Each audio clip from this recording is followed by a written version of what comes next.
But in the Quran itself, Al-Baqarah 2:106, where it says, we do not abrogate a verse or cause it to be forgotten, except that we bring forth one better or similar to it. Now that really gets me when you say you can, because if the Quran is the perfect word of Allah, being on preserved tablets for all eternity, how can I make something better? Okay, no, that's a good question. I say or similar. No, we accept abrogation. So at the time of the Prophet, peace be upon him, as I said before, in his final review, before he died, the Prophet, peace be upon him, taught the companions, this is the final Quran. And there are certain verses that has been abrogated. So we don't have a problem with abrogation. What we say the Quran is preserved is what the Prophet, peace be upon him, what he said is the final Quran.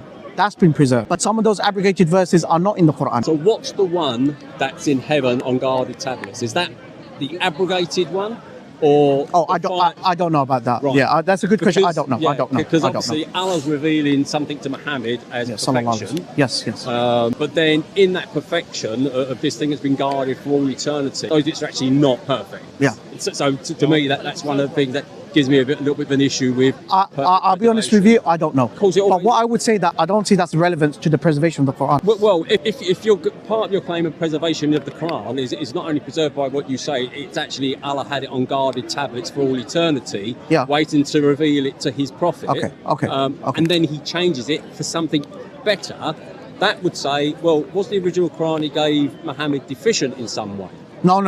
So then how did you make it better? Because to make something better means you've improved on what was there. For example, in the initial stages of the prophethood, alcohol was still permitted to consume. But then there's a verse that was revealed in Surah Baqarah, Surah 2, ayah number 219. They ask you concerning wine. I'm just private. In them, there is harm and benefit, but the harm outweighs the benefit. So this ayah on face value is not saying to the believers that alcohol is prohibited, but it's saying that alcohol, there's more harm than benefit. So you can still drink alcohol, but it's advisable not to. Then Allah subhanahu wa ta'ala revealed later on in Surah Nisa, Surah 4, ayah number 43, "O you believe, do not stand for salah in a state of intoxication."